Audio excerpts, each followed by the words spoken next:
Hello everyone, today I'll show you how to enable or disable the snow effects in Heartopia.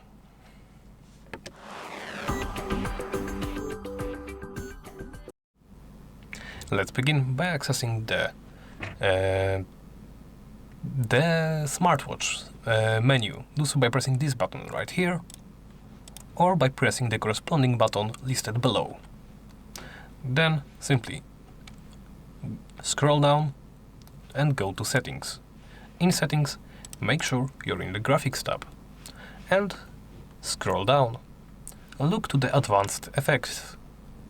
Under Advanced Effects, there should be only one option, Snow Effects.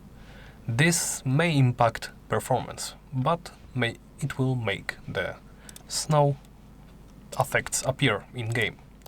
So you can toggle it off. It is turned on by the default, from what I know. I will leave it turned on. Once you make your change, simply press back and you are ready to play. Thank you for watching, and please remember to like, comment and subscribe.